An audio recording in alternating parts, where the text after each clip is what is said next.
Concessionnaire Pontiac installé à la sortie de la ville, Herb Davis réservait ses quelques voitures neuves à ses meilleurs clients. En En 1948, j'ai dû toucher 8 voitures seulement. Et j'avais 200 clients qui attendaient une automobile. Moi qui travaillais pour Ford, j'ai dû me mettre sur une liste d'attente. Les gens voulaient tellement une voiture qu'ils auraient véritablement acheté n'importe quoi. Les grands constructeurs de Détroit n'avaient rien d'autre à proposer que des modèles dessinés avant la guerre, à peine ornés de modestes chromes.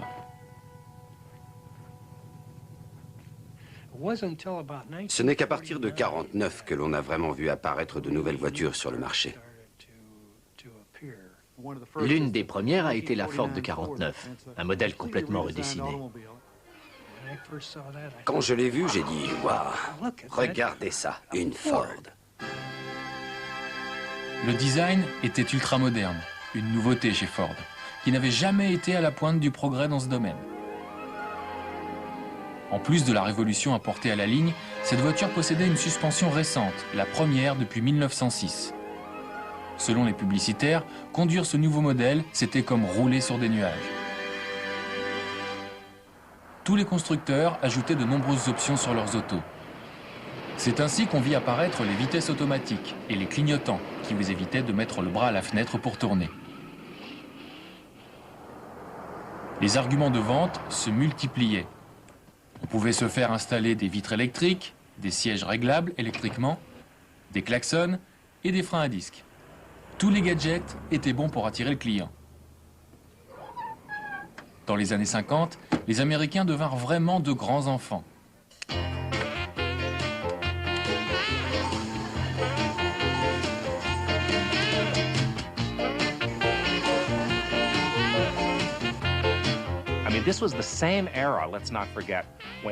C'est à cette époque que sont apparues toutes ces cravates extravagantes.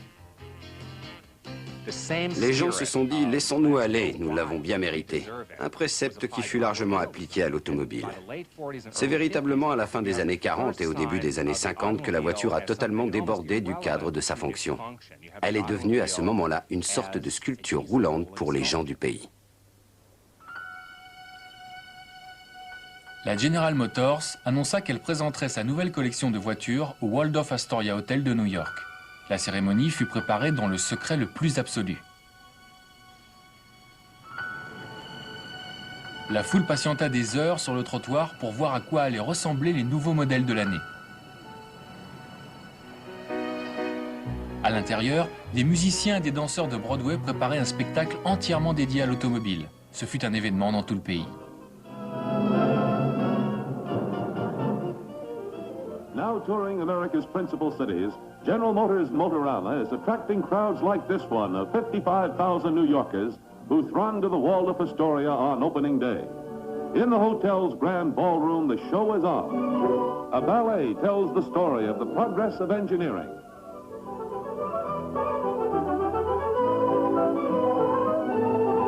After the ballet, standard production models from each of the 5 automobile divisions parade onto the mechanized stage, accompanied by models wearing specially created gowns.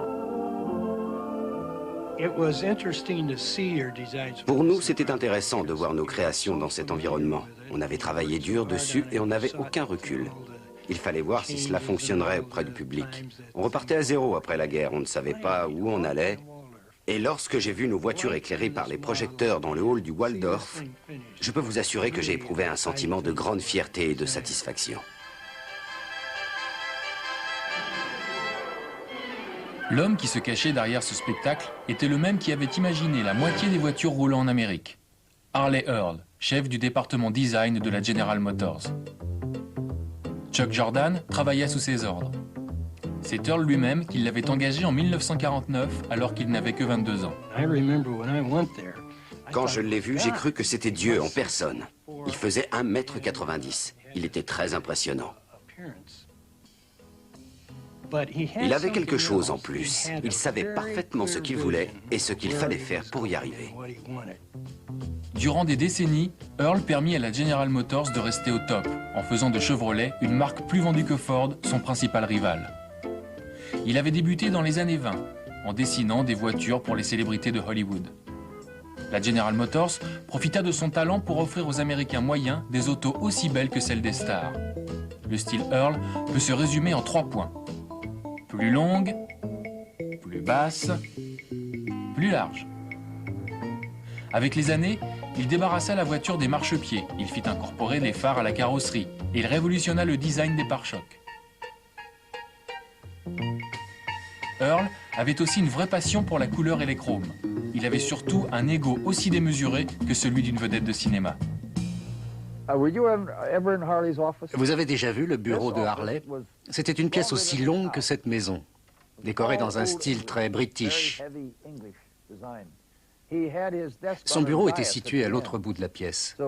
Quand vous y alliez, le temps d'arriver jusqu'à lui, vous étiez mort de trouille comme un gosse pris en faute. C'était fait exprès. Si vous alliez le voir pour vous plaindre, il suffisait de le voir à l'autre bout de la pièce, assis à son bureau pour vous refroidir. Vous perdiez tous vos moyens.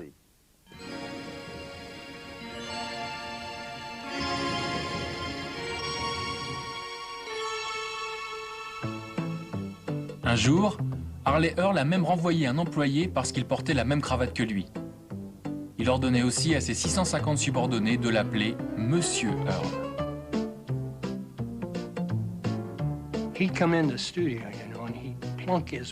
Un jour, il est arrivé dans l'atelier, s'est assis sur une chaise, a levé ses grands bras comme ça et a dit « Les gars, voilà ce que je veux. Vous voyez ce trait-là? Je veux qu'il fasse 40 cm. » Il en a posé vraiment. Et cette fois-là, il m'a demandé de m'en occuper. J'y suis allé. Mais je tremblais tellement que je n'arrivais pas à faire le trait. Il a attendu patiemment que je fasse exactement ce qu'il attendait. Earl était également quelqu'un de très dur dans les négociations. C'était le seul vice-président à pouvoir appeler Alfred P. Sloan, le patron de la General Motors, par son prénom. Il était mandaté par M. Sloan. C'était son homme de confiance. Son avis comptait plus que celui des ingénieurs ou des motoristes. Si jamais Charlie Wilson ou Harlow Curtis contredisaient son avis durant une conférence dans l'atelier de dessin, ce qui arrivait de temps en temps, Earl se contentait de décrocher son téléphone et de demander le siège social à New York. Et là, il disait « Alfred, Harley Earl à l'appareil. »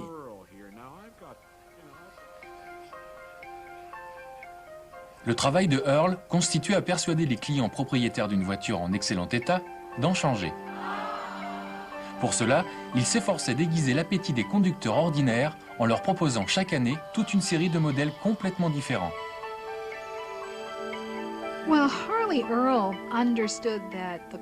Harley Earl a compris que la voiture pouvait être un produit de mode, qu'on pouvait influencer le public et créer une demande artificielle en lui faisant croire qu'il voulait de lui-même changer de véhicule. Here's the car that's almost too new to be true. The 1958 Chevrolet. Notre but était que les gens changent de voiture tous les ans. C'était exaltant.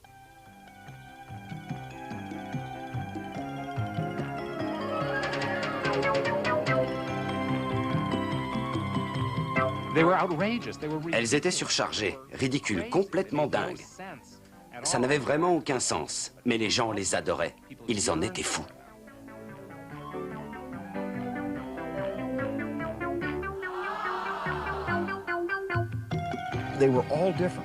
Elles étaient toutes différentes. Les ailerons étaient différents, les phares et les calandres aussi. Dans les années 50, on pouvait reconnaître une Chevrolet d'une Ford ou d'une Plymouth à 100 mètres.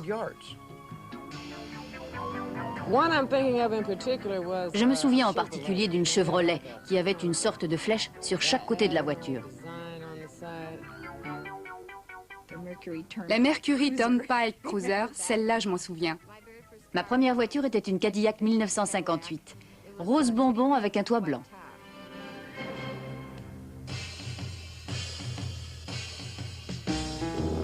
Harley Earl n'hésitait pas à orner les carrosseries de ses voitures de symboles sexuels. Les calandres de Cadillac voyaient pointer des obus que l'on surnomma les Dagmars, du nom d'une starlette de la télé. Des ornements phalliques ou rappelant le sexe féminin apparurent vite sur toutes les voitures.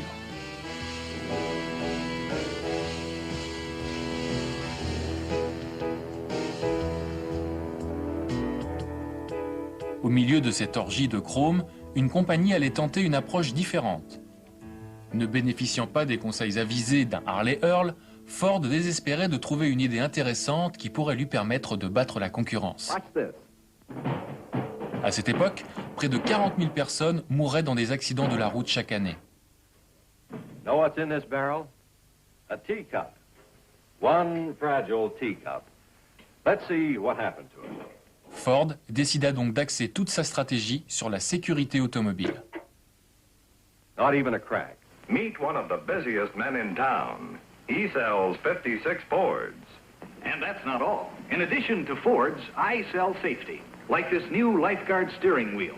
It acts as a cushion on impact. You can have the instrument panel and sun visors padded for additional safety. And Lifeguard seat belts, a Ford option that keeps you firmly in your seat in case of sudden stops. On faisait ça consciencieusement, pas par-dessus la jambe. On prévenait les gens des dangers de la voiture. Mais l'Amérique n'était pas prête à entendre ce genre de discours. Les consommateurs s'en moquaient éperdument. Ils ne voulaient pas se voir rappeler qu'on pouvait mourir dans une voiture. On recevait des lettres où des femmes nous demandaient de retirer les ceintures de sécurité parce que ça les gênait pour s'asseoir correctement. Quand Ford a voulu vendre des voitures basées sur la sécurité, ce fut un échec total. Parce que les gens voulaient du sexe et du glamour, ce que la General Motors leur offrait. Les années 50 n'allaient pas retenir la ceinture de sécurité de Ford, mais la dernière innovation stylistique imaginée par le légendaire Harley Earl. On allait l'appeler l'aileron.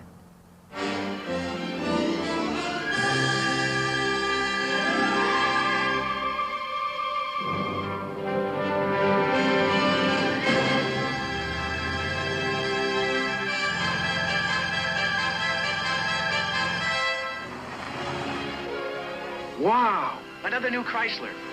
That rear end looks just like a jet plane.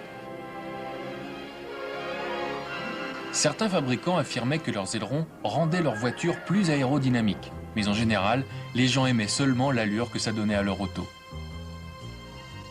Toutes les marques ont utilisé des ailerons. Kaiser réussit même à en mettre sur sa petite Henry J. Chevy les utilisa de manière un peu différente. La rumeur prétendait même qu'une Chevy 59 pouvait décoller si elle était lancée à très vive allure. Les concepteurs de Détroit en faisaient toujours trop. Si un concurrent mettait de gros ailerons, on en utilisait de plus gros encore, ce qui fait que rapidement, les voitures ont commencé à ressembler à des bateaux. La part prépondérante du style dans la conception des voitures allait plus tard finir par lasser les consommateurs et plonger les constructeurs automobiles dans le plus grand embarras. Le public adorait tout ce qui était tape à l'œil. Il en raffolait. Et les gens ont poussé les constructeurs à la surenchère. Ils les ont encouragés à sortir de nouveaux modèles chaque année. Harley Earl l'avait compris avant les autres. Il a joué sur l'inconscient américain.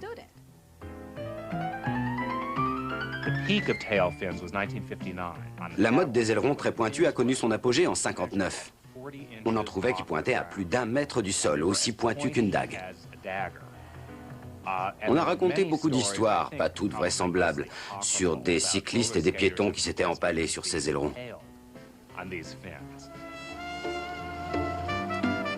La Cadillac 59 a été la dernière création de Harley Earl avant qu'il ne prenne sa retraite. Elle pesait 2 tonnes de sang, 355 chevaux de puissance, 2,15 mètres de large et 6 mètres de long.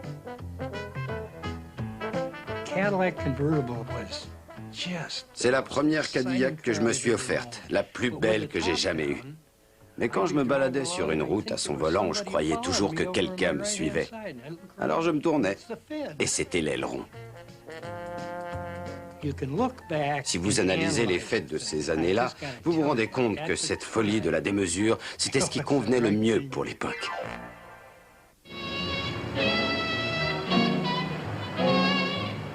Les années 50, une époque où tout se faisait à bord d'une voiture. Seulement, avec toutes ces automobiles roulant dans tous les sens, la population commençait à se demander si on ne risquait pas un jour de voir un gigantesque embouteillage bloquer toute l'Amérique d'une côte à l'autre.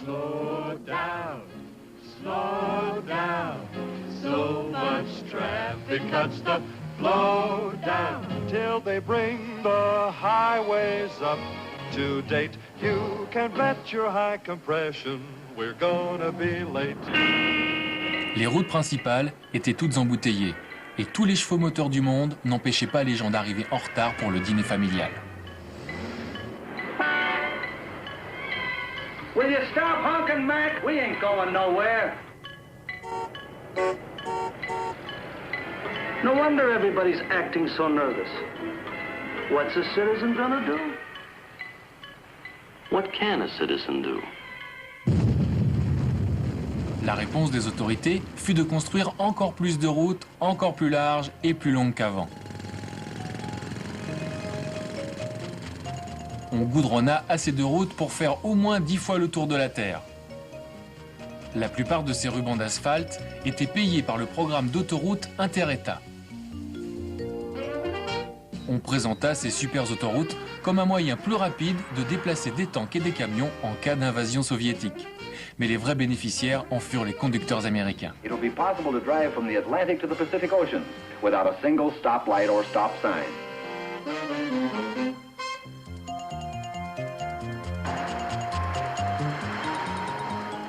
Le projet coûta 186 milliards de dollars. Ce fut la plus grosse somme engagée par l'État dans un projet, le financement de la guerre excepté. Je crois qu'il n'y a jamais eu de pression aussi forte que pour ce projet dans l'histoire de l'Amérique. Tout le monde le soutenait, aussi bien les constructeurs automobiles que les syndicats, notamment le syndicat du bâtiment, puisque cela devait apporter énormément de travail dans tout le pays. Le lobby du pétrole était également favorable au projet. Tout le monde y trouvait son intérêt. On vit donc fleurir un nombre incalculable d'autoroutes à travers toute l'Amérique. Un dédale de bitume et d'asphalte qui allait changer non seulement notre façon de vivre, mais aussi les endroits où l'on allait vivre.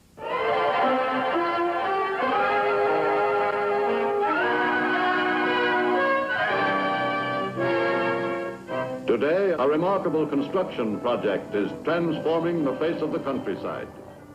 Un entrepreneur, dénommé Bill Levitt, avait transformé un champ de patates en un formidable complexe d'habitation. Un ensemble de maisons préfabriquées presque toutes identiques, au point que même les propriétaires arrivaient à s'y perdre. Je dirais que Levitt a transformé la société de façon aussi notable que l'avait fait Henry Ford. Il produisait des maisons à la chaîne, 18 dans la matinée, 18 dans l'après-midi. Quelque chose comme 180 dans la semaine. «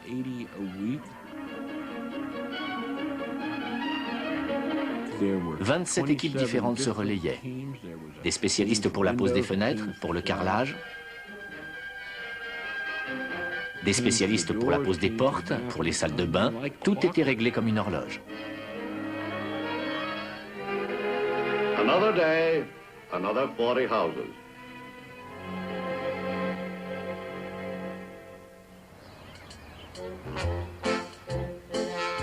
Et bientôt, des maisons de plein pied allaient pousser un peu partout dans le pays, presque aussi rapidement que les pelouses vertes qui les entouraient. Un jeune couple pouvait maintenant s'offrir une maison pour 10 000 $. L'État se portait même garant pour les soldats qui revenaient de la guerre.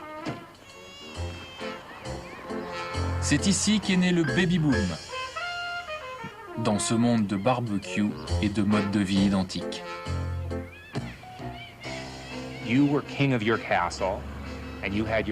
Vous étiez maître chez vous, propriétaire de votre petit royaume. Vous n'aviez plus de voisins bruyants au-dessus de chez vous.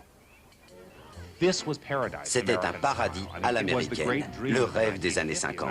Beaucoup de gens y croyaient et l'ont vécu ainsi. On ne pouvait pas vivre dans ces banlieues sans une voiture, voire deux.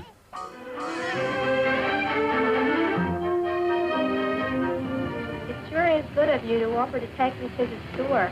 I don't know what we would have for supper tonight if you hadn't. Well, I know how it is. À l'époque, le salaire du mari suffisait à faire vivre la famille. La femme restait au foyer avec ses enfants.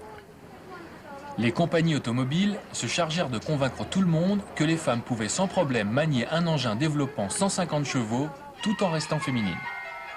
You know, there are a lot of housewives who really give the family Dodge a workout. Day in, day out.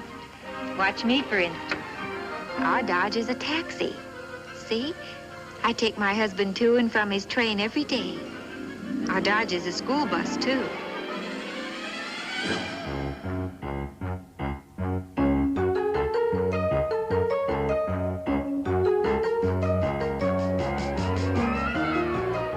Conduire une voiture devint une tâche ménagère, au même titre que préparer la cuisine ou faire le repassage.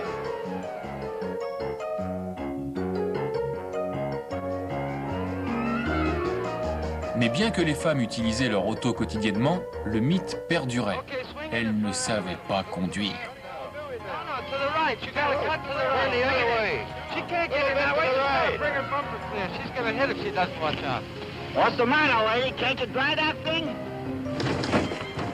Certaines n'étaient peut-être pas douées pour les créneaux, mais les architectes allaient leur éviter de se lancer dans ce genre de manœuvres pas toujours parfaitement maîtrisées. Les gens délaissèrent peu à peu les centres-villes pour aller dans des supermarchés, où les places de parking étaient gratuites.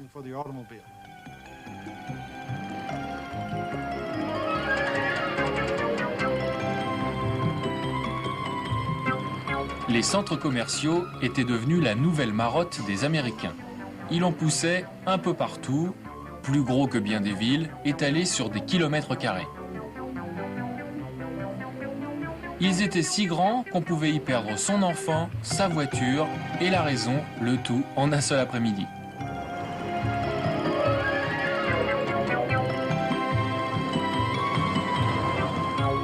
Les gens avaient de plus en plus de mal à quitter leur voiture. Ils voulaient pouvoir s'adonner à toutes leurs activités sans en descendre. L'heure de gloire de la culture drive-in fut sans conteste les années 50. Des banques drive-in, des cinémas drive-in, tout et n'importe quoi était drive-in. Le plaisir était de pouvoir tout faire dans sa voiture.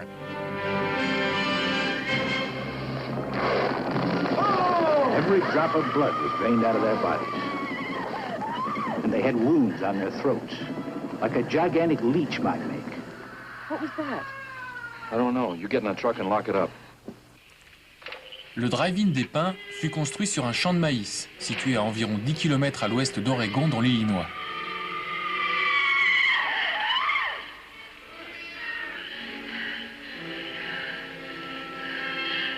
Ce cinéma en plein air est aujourd'hui abandonné. Mais le soir où il a ouvert, en 1950, son propriétaire, Chick Lamb, se souvient avoir vu arriver toute la ville, chacun à bord de son véhicule. J'avais décidé que le soir de la première serait gratuit pour tout le monde. Non seulement le parking était plein à craquer, mais il y avait aussi un embouteillage de 8 km sur la route. Il y avait une queue incroyable à l'entrée. C'était nouveau. Les gens ont été attirés par la curiosité. Comme dans bon nombre de petites villes des années 50, le cinéma en plein air d'Oregon était considéré par tous comme l'attraction numéro 1 du samedi soir. I shall make the earth my home, and I shall never, never leave it.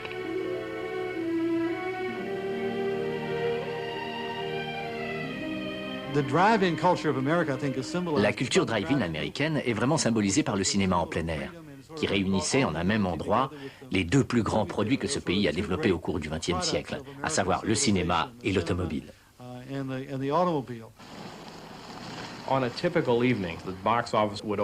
La soirée était lancée par l'ouverture des caisses. Là, on assistait à une parade de voitures en tout genre. Il y avait des autos de luxe, des voitures de sport, des voitures familiales, où s'entassaient les parents, les enfants, les animaux domestiques. C'était des maisons roulantes. Les gens allaient rester jusqu'à 2-3 heures du matin. Il fallait qu'ils aient tout sur place. Puis, quand la nuit tombait, on commençait à entendre des klaxons. C'était le signal pour envoyer le premier film.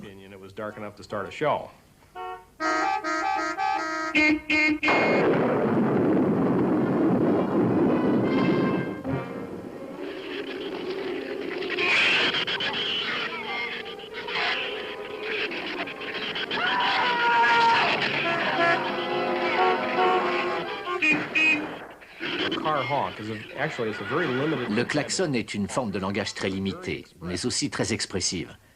Dans les drive-in, on pouvait klaxonner simplement pour saluer quelqu'un que l'on connaissait.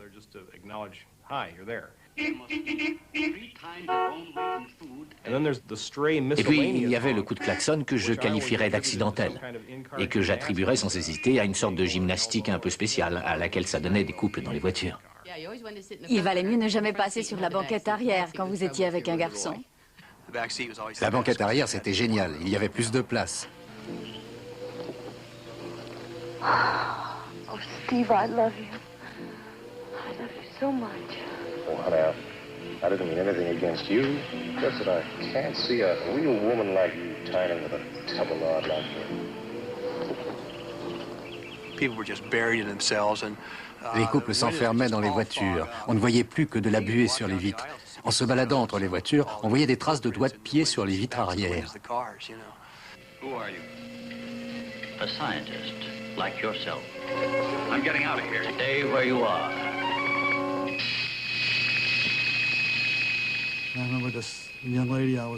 Je me souviens de cette charmante jeune fille que j'essayais de séduire à tout prix.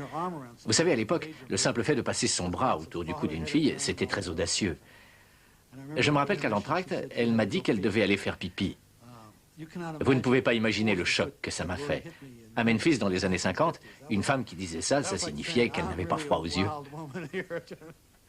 Et je me suis dit à ce moment-là que je pouvais viser un peu plus haut avec cette fille, parce qu'elle avait l'air assez délurée.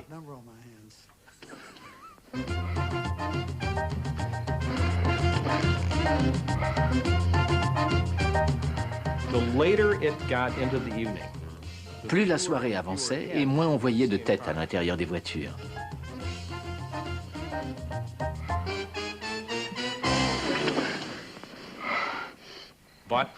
Mais très consciencieusement, on projetait le film, quel que soit le nombre de têtes qui dépassaient.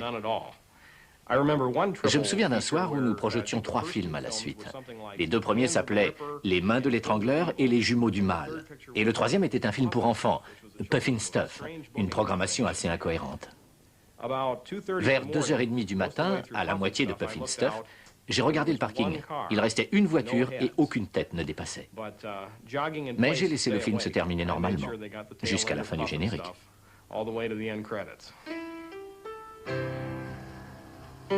Les cinémas en plein air du Midwest ressemblaient à tous ceux du pays. Mais en Californie, un drive-in allait subir une transformation radicale. On pourra même parler d'une conversion religieuse. Le 27 mars 1957, le révérend Robert Schuller faisait son premier sermon sur le toit du snack bar d'un drive-in d'Orange County. Un endroit bien curieux pour un prêtre. Il avait été envoyé en Californie par l'église réformiste avec $500 en poche pour bâtir une nouvelle paroisse. Je ne trouvais aucun local pour prêcher. J'avais fait une liste de 10 endroits possibles, une chapelle mortuaire, un bâtiment scolaire, une église appartenant aux adventistes du 7e jour et une synagogue qui fermait le dimanche. Le 9e sur la liste était un cinéma drive-in. L'horreur des horreurs. Ils m'ont demandé si j'étais fou, mais ils m'ont quand même laissé faire mon office, sans me demander un sou.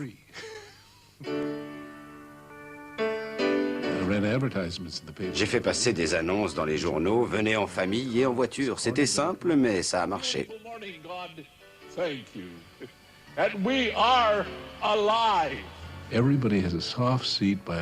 Le parking faisait 2000 places. Chaque auto avait un haut-parleur personnel.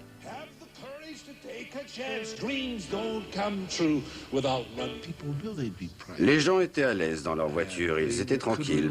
Ils amenaient même leurs animaux domestiques avec eux.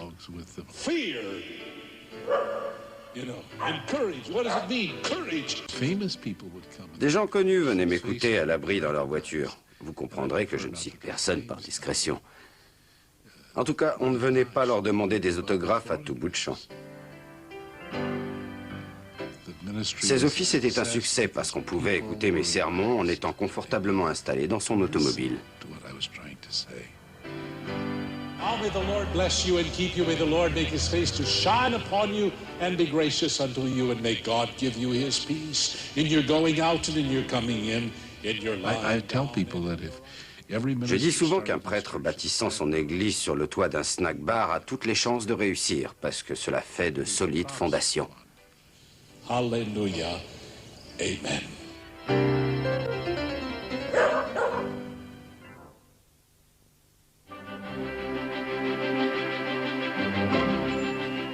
Dans les prospères années 50, la famille américaine semblait à l'abri de tous les dangers.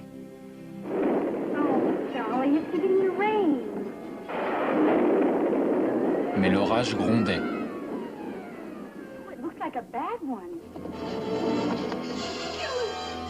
Dans des films comme La Fureur de vivre, on voyait des adolescents américains littéralement en guerre contre leurs parents. Et une idole des jeunes comme James Dean semblait crier « Si vous voulez fuir le monde des adultes, faites-le à bord d'une voiture ».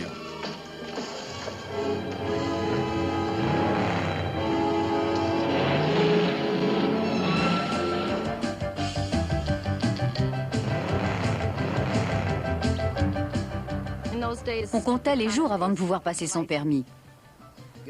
Décrocher le permis était facile. Par contre, emprunter la voiture de mon père, c'était une autre histoire. Ça nous offrait notre indépendance, surtout pour moi qui vivais à la campagne. C'était la liberté pour nous. On pouvait aller en ville, se promener, faire des allers-retours toute la nuit. Les jeunes ont développé une nouvelle façon de se distraire, la balade en voiture. On roulait sans but pour le plaisir de rouler. Le vendredi ou le samedi soir, on n'avait rien à faire. Alors on s'entassait à 4 ou 5 dans ma Cadillac, on allait à Mitchville et on y traînait en voiture. Notre jeu favori était d'acheter des sachets de guimauve. On en mangeait la moitié et le reste, on le jetait par la fenêtre, sur toute la longueur d'une rue. Elle en était entièrement recouverte. Fatalement, un policier nous arrêtait et nous disait de filer et de ne plus revenir en ville de la nuit. Ça ne nous gênait pas de rouler 3 ou 4 heures de suite dans les rues de San Diego. La plus longue balade que j'ai faite à cette époque-là, c'était dans les rues de Byron, ma ville d'enfance. On a roulé, roulé. On s'est arrêté pour manger un morceau à l'heure du dîner. Puis on a encore roulé jusqu'à au moins 2 heures du matin. J'ai dû faire 600 km dans la journée sans jamais quitter les limites de la ville. J'avais en même temps une copine à Dixon et une autre à Davis Junction. Les deux villes étaient distantes de 25 km. Ce que j'ai pu rouler pour les voir toutes les deux le même jour. Je me souviens d'une fois où j'ai fait un truc dingue. Je ne devrais pas vous raconter ça. Je ne fréquentais pas beaucoup les garçons à l'époque. Cette fois-là, nous étions allés en ville et nous ne savions pas quoi faire. On roulait sans but, mais aucun garçon ne nous regardait. Alors on a pris des Kleenex et on s'en est mis dans le nez et les oreilles. Et on a roulé comme ça dans les rues. On pensait que ça pouvait attirer l'attention des garçons. Emprunter la voiture de papa était une chose. Mais posséder son propre véhicule, c'était pour les jeunes la version adolescente du rêve américain.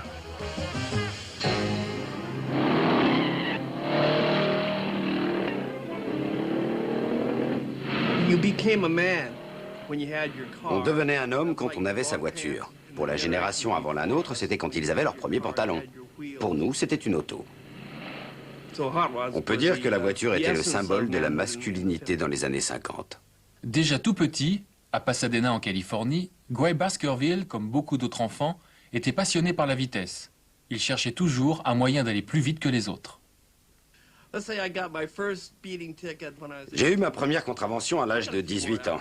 J'en ai collectionné quelques autres depuis. Enfin, tout ça fait partie de l'éducation d'un enfant dans le sud californien. La Californie du Sud a toujours éprouvé un faible pour tout ce qui concernait l'automobile. La voiture y représente l'image qu'on veut donner de soi, le style et la séduction. Elle a changé le comportement des adolescents. En retour, les jeunes ont transformé le look des voitures et surtout leur performance. Au collège, il y avait 3 catégories de garçons. Les athlètes qui passaient leur temps à jouer au football ou au baseball. Puis il y avait ceux qui bûchaient, qui faisaient tout pour aller à l'université. Et enfin, il y avait les passionnés d'automobile, ceux qui avaient toujours les mains dans le cambouis, ceux qui allaient lancer le phénomène hot rod. A hot rod usually starts out as a clunker. To the uninitiated, that's probably what all hot rods seem. Sway-back jalopies ready for the automotive version of the glue factory. Tout l'argent que l'on pouvait gagner en travaillant dans une station-service ou en faisant des travaux à la maison ou en livrant des journaux, tout cet argent passait dans la voiture. À l'époque, on pouvait acheter un vieux taco pour 25 $. Les Ford, et en particulier les modèles T et les modèles A, étaient très populaires. Les adeptes du hot rod devinrent des Dr Frankenstein modernes. Ils ramenaient à la vie de vieux tas de ferraille en récupérant des pièces dans les casses et dans les garages. L'idée n'était pas de restaurer les voitures dans leur état original, mais de créer de toutes pièces des engins très légers et surtout très rapides.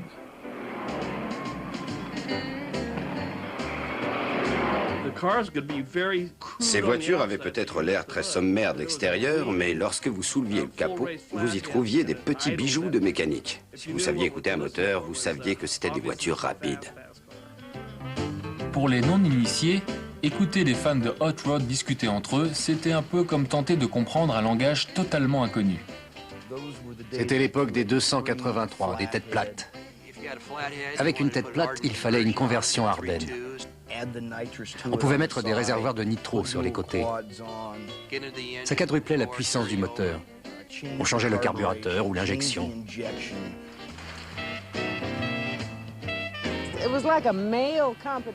Il se livrait une compétition entre mâles. C'était à celui qui avait la plus belle voiture. Ces rebelles sans cause étaient souvent des génies qui avaient fini par influencer jusqu'aux concepteurs de Détroit. Alors que la plupart des hot rods étaient construits pour la vitesse, certains étaient créés pour le spectacle. On appelait ces étranges voitures des customs. Leur unique but était d'en mettre plein la vue.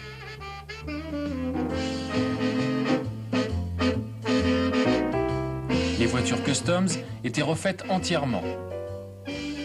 Les carrosseries étaient complètement recréées et repeintes artistiquement. L'idée de base était de prendre une voiture parfaitement banale et de la transformer en un engin totalement délirant.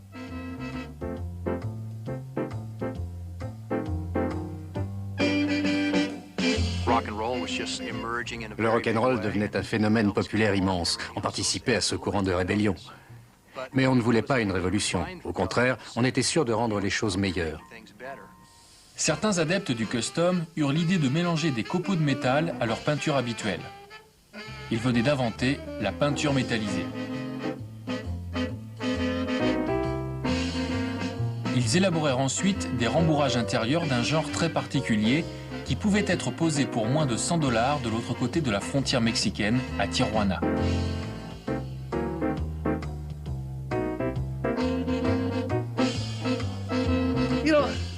Vous savez, ceux qui avaient une voiture custom s'en servaient souvent pour séduire les jeunes femmes. Il fallait que ce soit confortable. Le gars qui en avait une était souvent le plus populaire auprès des filles. Je connaissais un type, Jimmy, qui avait une Mercury. Eh bien, il emmenait 5 ou 6 filles dans sa voiture parce qu'elle était classe. Et qu'on voulait toutes être vues dedans. Pour ceux qui voulaient tout savoir sur ce nouveau phénomène, il existait une petite revue éditée en Californie, Hot Rod Magazine. On y trouvait des articles qui traitaient des derniers développements en matière d'arbres à cames et de carburateurs.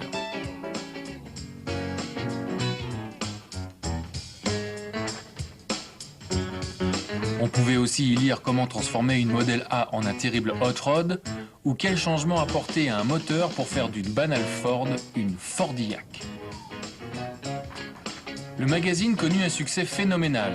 Ce fut une surprise pour l'homme qui l'avait créé de toutes pièces, Guy Baskerville. Le premier numéro a été tiré à 5000 exemplaires. En moins de 2 ans, on était passé à plus de 100 000. Et à partir du milieu des années 50, on était distribué dans le monde entier. Le Black Oak Road and Custom Club à Oregon dans l'Illinois tient ici sa première réunion depuis 37 ans.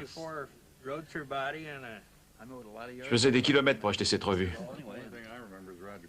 Je me souviens qu'un jour, Roger Killen et moi, on a failli se prendre le mur de l'usine à cause de freins défectueux. J'ai commencé dans le hot rod avec une Ford Model A. En lisant Hot Rod Magazine, on savait comment s'y prendre. Il fallait commencer par enlever les garde-boue. Après, on apportait les changements qu'on voulait jusqu'à ce que la voiture ne ressemble plus du tout à ce qu'elle était au départ. Tu te souviens de cette veste? C'était la belle époque. Oui, quand quelqu'un portait ça, on savait qui c'était. T'en avais aussi une, Gary? Oui, et toutes les mères du coin disaient à leurs filles, ne t'approche jamais de ce type-là.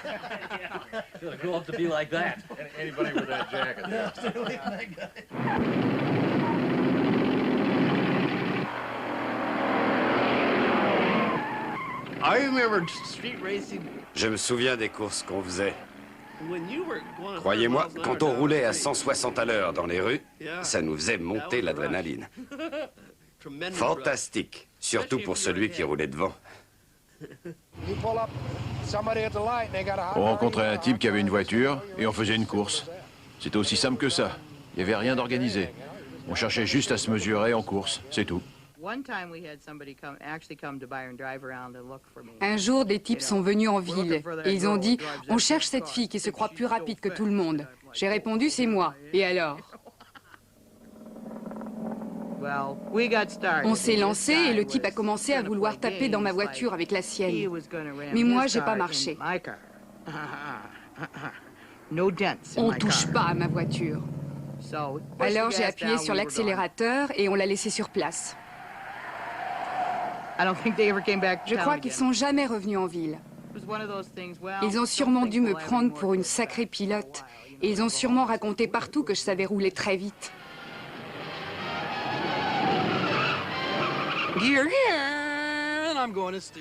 J'ai passé la seconde, et le gars était toujours là à me coller au train. J'ai commencé à penser qu'il allait me battre, et puis j'ai passé la troisième. Je l'ai monté jusqu'à 170 km/h. Je me suis tapé un arbuste.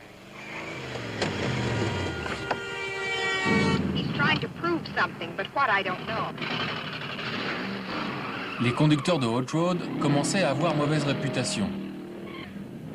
C'étaient des mauvais garçons à la chevelure décoiffée, aux jeans serrés et au comportement arrogant.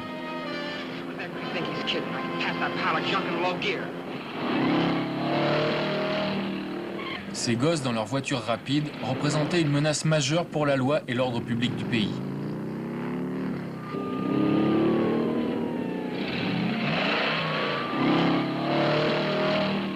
Crash, 45th and High, 2 hot rodders, street racing.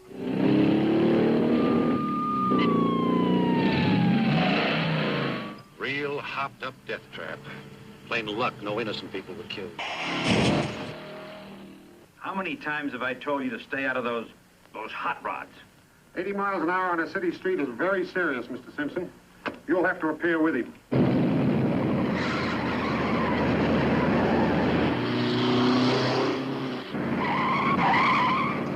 Les médias de l'époque exagéraient les risques pris par ces jeunes garçons, et les cascadeurs d'Hollywood s'amusaient beaucoup à reconstituer ces courses. Il était pourtant vrai que ces compétitions illégales faisaient de plus en plus de victimes.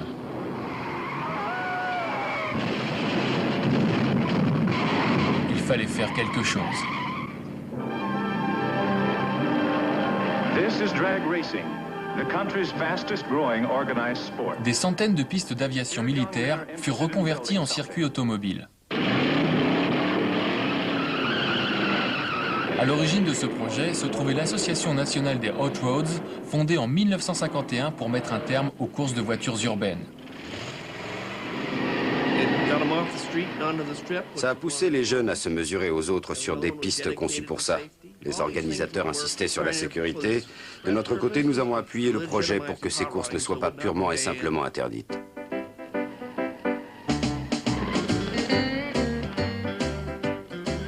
Dès le départ, les fans de Hot Rod furent ravis de pouvoir rouler à 160 km/h sans être inquiétés par la police. On pouvait même gagner un trophée et un baiser de la reine de beauté locale.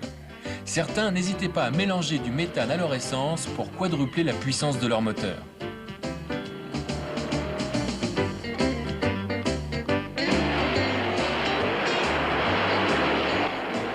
Dans les années qui suivirent, lorsque le Hot Rod se transforma peu à peu en dragster pour atteindre les 500 km/h, le vrai problème devint d'arrêter les véhicules.